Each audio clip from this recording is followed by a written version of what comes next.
Paranormal activity occurs on many college campuses around the world. Several colleges in the Philadelphia area have ghostly legends associated with them. At Beaver College, the former residents of the estate seem to still reside there. At Cabrini College, a tragic love story is the basis for the sightings. And at Temple University, it is the school's founder who provides the ghostly tale.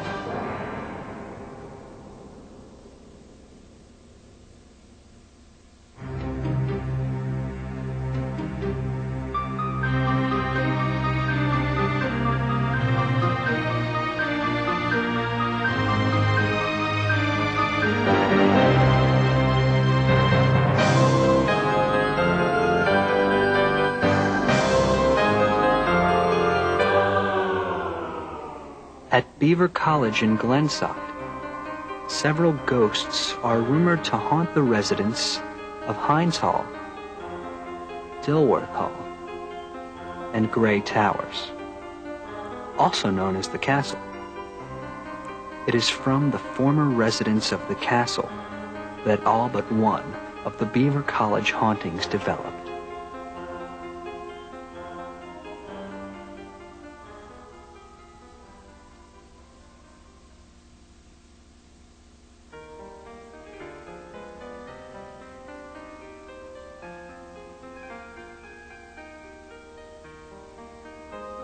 Nowadays, the castle is home to offices and dorm rooms for Beaver College staff and residents. 100 years ago, the building of the castle had just been completed. William Welsh Harrison, his wife Bertha, daughter Gertrude, and son William Jr. moved into their new home in 1898. Harrence Trumbauer, the building's architect, patterned this Glenside castle after Onwich Castle in England. The name Gray Towers comes from the castle's numerous towers and the color of the stone.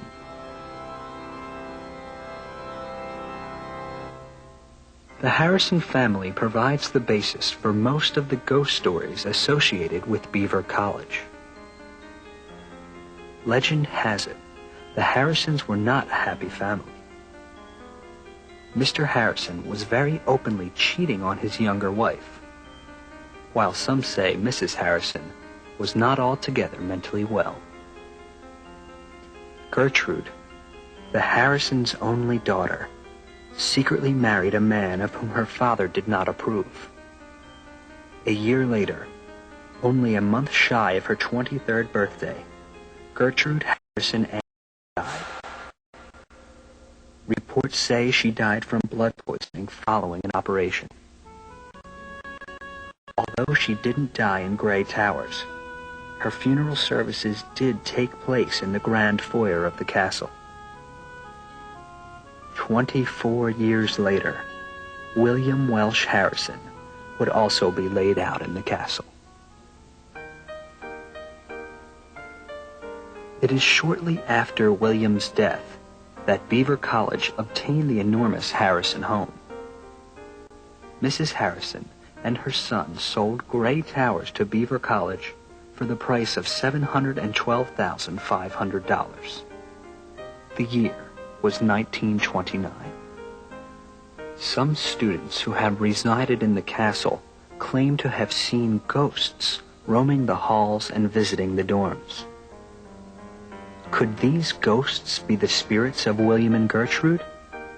Or has Bertha returned to seek the happiness she never obtained during her lifetime? Former castle resident assistant Patty Shea recounts some stories she has heard of ghosts in the castle. As a resident assistant in the castle, I thought I was pretty prepared when I went to RA camp, but I totally was unprepared for the ghosts and the hauntings here in the castle. In one instance, I had a girl that lived across the hall from me who, on more than one occasion, would come into my room, be completely terrified, crying and screaming because she'd be taking an afternoon nap and she'd suddenly wake up and see a guy sitting in the chair next to her. And she was one of these girls that was completely together. So I knew it wasn't like a fabrication or whatever. She truly was afraid. The biggest thing that happened while I was here was with my friend Ellen. And everyone had been at class, and she had just gotten this beautiful ring from her boyfriend. And she went into the bathroom, took the ring off, put it on the windowsill, put her robe on top of it, and got into the shower, which was right next to the windowsill. No one was around. She finished the shower, got out of the shower, lifted up the robe, and the ring was gone. And she completely freaked out. And she was so upset that she called the maintenance guy and the cleaning woman who was in another part of the building. At that time, I came back and I saw the commotion going on, and I went over and I said, "What's going on here?" And the maintenance man had already had all the marble tiles out, the marble floorboards, everything, a vacuum cleaner, going through all the crevices to see if they could find this beautiful ring. And they had gone through the actions dozens of times, and the cleaning woman said, "Let's just do it one more time." And so they put the robe on the windowsill, they lifted it up, and the ring was right there. Several rooms of the castle have their own unique story of ghosts visiting. In each room, you may find different specters waiting to make themselves known. Beaver College student Heather Lindsley tells some of the tales. Being a sophomore at Beaver College and being a part of the Society for Castle Restoration, I've heard a number of stories of hauntings and ghosts and apparitions within the castle itself. One of those stories occurs in what is now the Red Room. The way the story goes is while the Harrison family was living here, many people had been stabbed or shot or killed brutally, and they had tried to cover up the walls by painting it over with white paint, and every time they put a new layer of white paint over it, the red from the blood would seep through. So they just became fed up with the idea of having it seep through every time that they painted the entire room completely in Roman red paint. Another story that I've heard deals with the third-tier stairwell. According to the story, there has been a child, a little girl, who was running down the stairs one day wearing a scarf. She trips down the stairs, falls down, her scarf gets caught on the banister, and she is choked to death. Any time now that a student is running up the stairs, they can supposedly feel her presence and feel her falling body fall right through them. In the castle's mirror room, where we used to hold many dances, if you're dancing and you look in the mirror and see your reflection, you may sometimes also see the reflection of the Harrisons dancing. And if you happen to see the Harrisons dancing, then you are with the person that you are supposed to marry. Another story that I've heard concerns one of the dorm rooms in the castle. And the story goes, one night around 1 or 2 o'clock in the morning, one of the girls was up doing her homework while her 5 other roommates were fast asleep in their beds. At the time she was completing her homework, there was a whispering voice calling out her name. Nobody else was awake, so she became really freaked out, and she ran up to her bed, completely covered herself in her blankets, and eventually fell asleep. The next morning, she decided to tell her friends and her roommates, and they, in turn, decided to consult the Ouija board. And according to the Ouija board, there is a male apparition living in the room and likes to sleep with one of the girls in their beds. The castle isn't the only place haunted on Beaver's campus. Hines Hall has a ghost of its own named Max. Max is said to be the spirit of a man once buried in the ground that Hines Hall now stands on. The land was a cemetery at one time. In 1905, William Welsh Harrison wanted to expand his rolling lawn, so he bought a cemetery adjacent to the property. After some court battles, Harrison was given permission to dig up the bodies and have them moved elsewhere. Around 250 bodies were relocated. Some of the deceased had been buried for over 100 years. Many of the bodies were reinterred in Hillside Cemetery in Abington, Pennsylvania. Max may not have liked the move and decided to stay behind to torment the women of Hines Hall. According to the legend, Max is very particular about the people he haunts. He only visits rooms with 2 women, one with blonde hair and one with brown hair. Also, one of the women is tall and one is short. Heather Lindsley describes one of the hauntings attributed to Max. One of the roommates had been gone off campus, and the other one was visiting one of her friends in another room on the hall. And when she got back to her room, the radio was on. It was on CD mode, and there was no CD in the stereo, but there was a song playing that had been on the CD that was lying on her desk.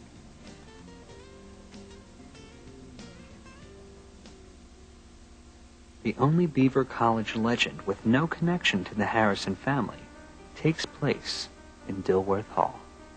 Being a former resident of Dilworth Hall, I've heard one specific story that has freaked everybody out.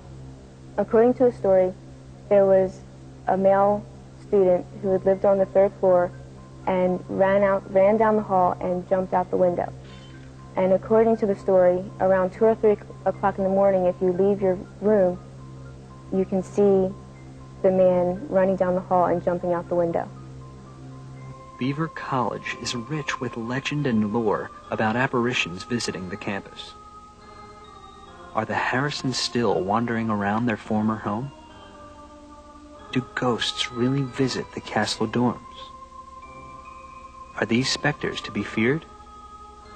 Although we have many ghost stories here at Beaver College, all of our ghosts are known to be relatively benign, where none of them have caused any physical injuries.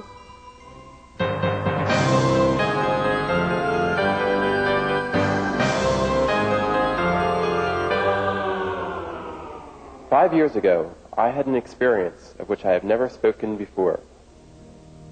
In 1919, during a Sunday sermon at the Grace Baptist Church in Philadelphia, Dr. Russell Herman Conwell revealed the details of a shocking encounter he experienced 5 years earlier. The event made headlines around the country.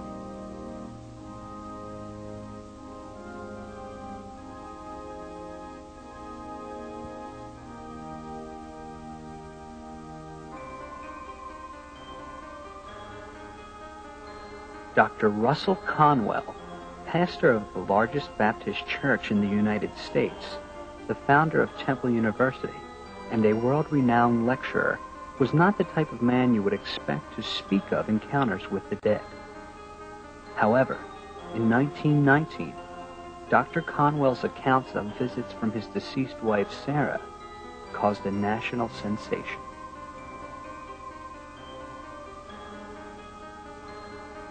Conwell married Miss Sarah Sanborn of Newtown Center, Massachusetts, in 1874. Their years together were happy, but came to an end when Sarah died in October 1910. Dr. Conwell was now alone, suffering from the death of yet another loved one. His first wife, Jenny, died after only 7 years of marriage. Tragedy hit home again when their daughter, Agnes, died at a young age.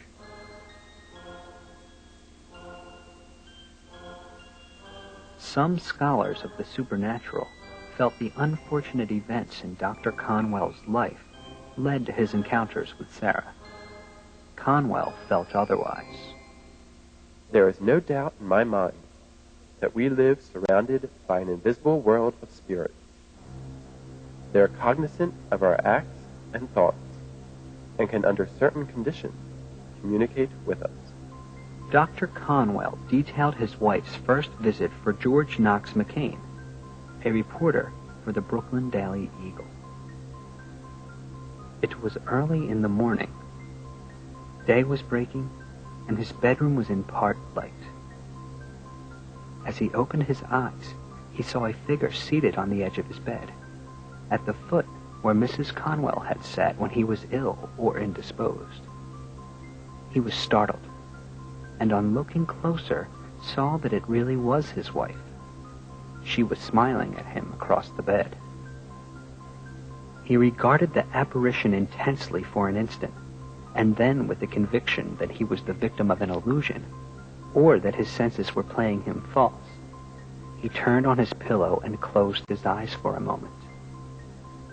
When he opened them again, the vision persisted. He raised himself on his elbow, and for the first time noticed that the lips were moving as though speaking, but he could detect no sound. After a moment or so, he asked, "Is that you, Sarah?" He is uncertain as to the answer.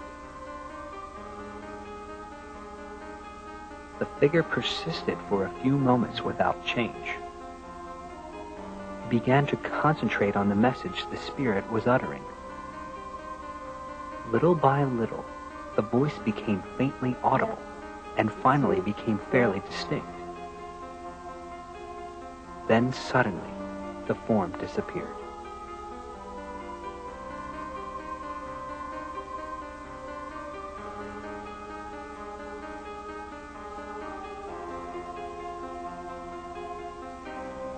Sarah made several visits to her husband.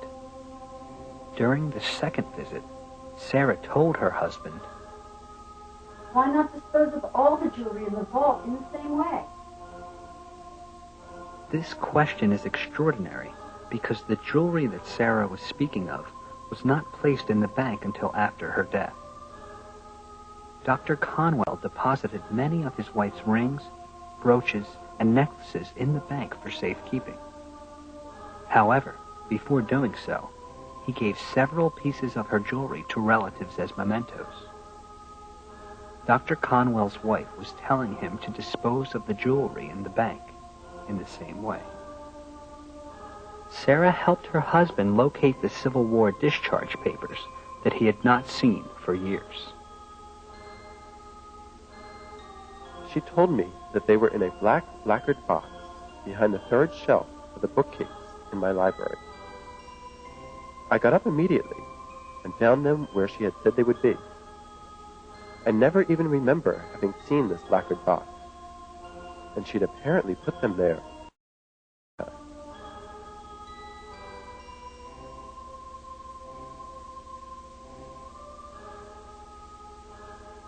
The night before Sarah's final visit, Dr. Conwell had a servant hide a gold pencil somewhere in the house. He wanted to test the apparition. Show me where the pencil's hidden.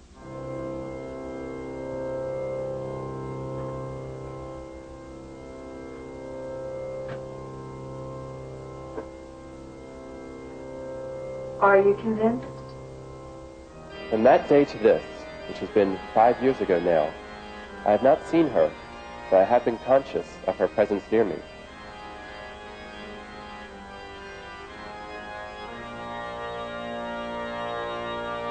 "6 years later, Dr. Conwell died. He and Sarah now lay together in Founder's Garden at Temple University.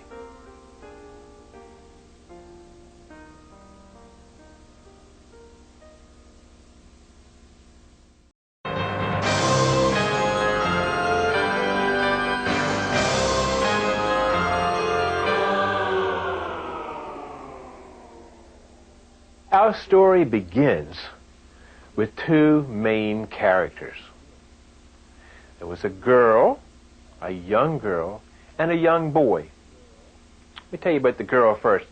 She was the daughter of the people who lived in this great big mansion. She was an only child, and she was brought here out of Philadelphia when she was quite young. And this was, of course, the place to live out on the old main line, one of these mansions built on the old Welsh tract. And this must have been an idyllic place to have been as a child. Her playmate was the son, the little boy, who was the son of the carriage master. And even though they were of two social classes, they were allowed to play together, the little boy and the little girl. And they liked each other. They really had a good time. They looked forward to playing with each other. And this happened year after year after year as they grew older, and their like turned into love. And they really were so fond of each other. They really, really loved each other. And their love went, I'm afraid, a little too far. And the girl realized that she was going to have a baby. Well, from their bliss and their joy came great distress. Finally, one night, even the girl's father, a busy, busy man, realized that his daughter was pregnant. She broke down in tears and confessed. He charged out of the house up towards where the carriage master lived with his son. And we don't know how it happened, but somehow the little boy must have realized that his time was up. And he went up into the tower room and put the rope around the hook up in the center of the tower, and he hung himself. As a matter of fact, that room has always been cold. The colleges use other rooms up there for offices and whatever, but nothing has ever been used in that room. I've been in that room, and it's cold right in the middle of the room, right where he hung. Well, what happened to the girl? Well, as in most folk tales, there's more than one ending. And one ending is that she climbed up onto the balcony out in the foyer of this room and went out and took a swan dive, dove right off of the top of that banister railing and broke her neck and died right on the floor below.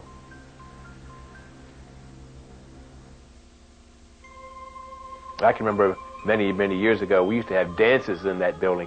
We used to roll the rugs back, so we could dance on the nice wood floors. And one time, we made the mistake of having a party on the anniversary of her death.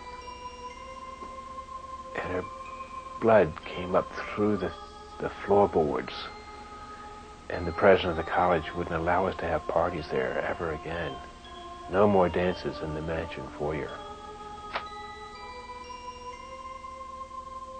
The other ending of the story is that she didn't jump off that balcony. She carried the baby all the way to term, but something must have gone wrong and the baby was stillborn. It wasn't alive. And she took that baby, as the story goes, out back of the mansion, down in the apple orchard, and buried that baby back in there, back where she and the stable boy must have played when they were youngsters themselves. Well, as the story progresses and time went by, the story is that the girl has come back several times looking for that little lost child. One girl had a class on Friday afternoon. Her mom had come over from New Jersey to pick her up. And the girl said, "Mom, why don't you just lie down on my bed here? I'll lock the door and you won't be disturbed. You can have a nice little nap while I go off to class." And that they did. And she came back in to find the door open. And she said, "Mom, did you go out of the room? Did you wake up?" Oh no, her mother said. "I stayed here the whole time. I was asleep." "Oh, I was awakened by somebody leaning over me. A girl came into the room. She had long hair, and her hair brushed against my cheek, and it woke me up. And she was saying, my baby, where is my baby?" And I said, "There wasn't any baby in here," so I told her to buzz off, and she did. We think that was probably the girl coming back looking for her baby. She's been seen around the balconies of the mansion, often in a blue dress, wandering around still looking for this child. And her father has been seen again too. Her father was seen actually by me and two girls as we were coming back across the campus one night. And we looked up, and in the lights, we could see a very tall man coming from the mansion up towards Grace Hall. Great big black coat and a tall stovepipe hat like Abraham Lincoln used to wear. And of course I said, good evening, sir. Can I help you? And he turned his face towards us, but you couldn't see his face at all. And he disappeared. Was this the father? I don't know. I don't know. But there are these spirits that seem to want to stay around this place. They like to come. And they don't seem to hurt anybody. But if you get scared,